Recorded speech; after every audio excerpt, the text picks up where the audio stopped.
terms of reference for the pre-bid conference, supply and delivery of 15 units.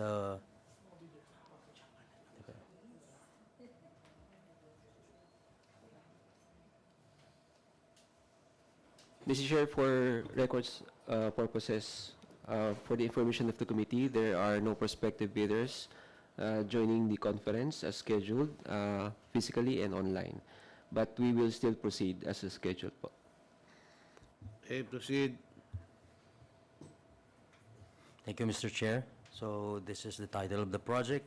Supply and delivery of 15 units, Manila ACC controllers headsets, and 15 units, Manila AMS headsets. The approved budget is 2.4 million. The delivery period will be 45 calendar days from the receipt of notice for compliance. Partial delivery is not allowed. Free installations and delivery.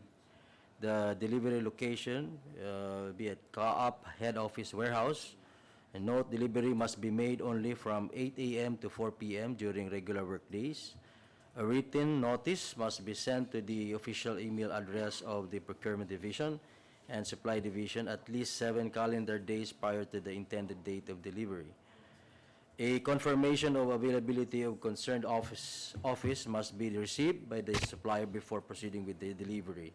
Non-compliance may be a ground. Sige pa. Yan. Yes, sir. Non-compliance may be a ground for refusal of entry to the premises and receipt of delivery with no fault on the part of the Civil Aviation Authority of the Philippines. Payment upon full delivery and subject to usual government accounting rules and regulations.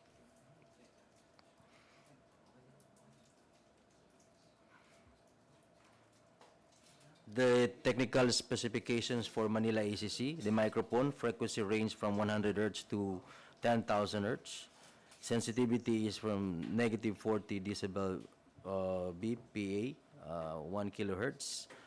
The earphones will be frequency range from 200 Hz to 10,000 Hz. The impedance is 600 ohms. Maximum sound pressure level is greater than 102 decibel. Distortion is greater than 0.2%.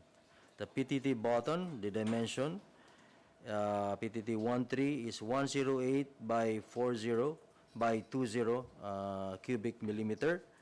The PTT 1910 is 101 by 39 by 22 cubic millimeter. The operating voltage is positive negative 12 volts. The maximum current is 15 milliamperes. The amplification is 28 decibel. The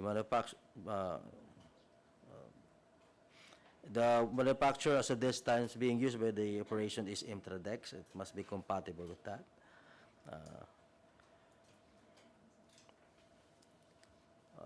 These are the following variants, as shown.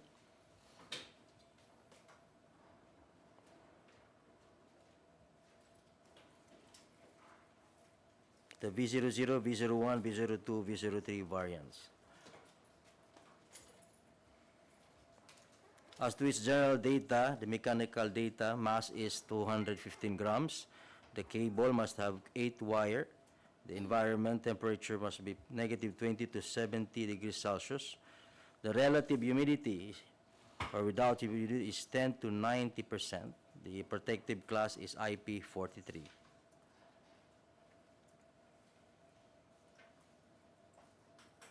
The description, the AirTalk is a light and comfortable binaural headset for receiving and transmitting voice to and from the frequencies VCS. For accommodation of the pressure force on the ears, optional spacer clips allow adjusting the distance between head and speaker. The AirTalk offers acoustic shock protection to shield the ears from increased noise levels. A raised edge on top of the microphone marks the microphone direction. Several variants differing in auxiliary equipments connection PTT are available. For automatic headsets type detection, different resistors are soldered between pin 9 and 10 of the LEMO plug. The pinning and connection plan, this is the present pinning and connecting plan. It's being used now in the operations as shown.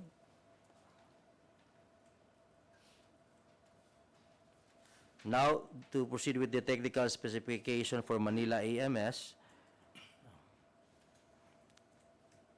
the microphone frequency range is 60 hertz, correction, to 12,000 hertz. The impedance is 2,200 ohms.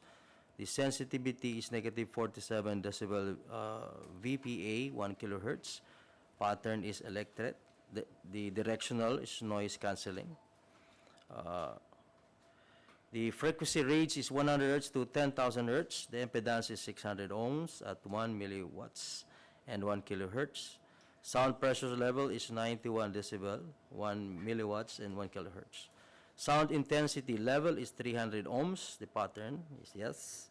PTT button type is send button PTT -19.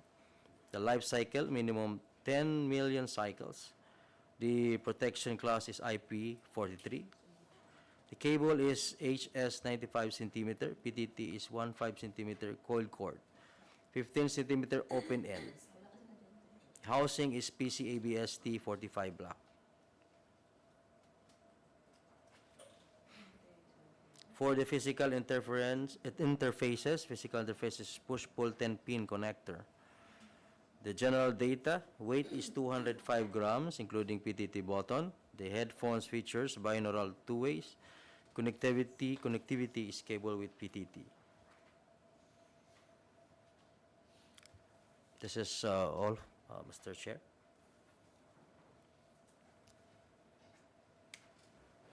Mr. Chair, considering that there is no prospective bidder present, whether physically and online, since this is a recorded presentation, I would like also to inform or take this opportunity that should there be any prospective bidder who might express the interest to join the bidding for this project, they have 10 days before the scheduled submission opening of bids to send their clarifications or questions regarding the requirements of the project.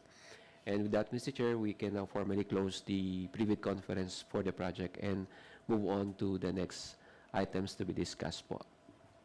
Okay. Anong next dito sa pre-bid na to? Ipopos? After pre-bid, sir,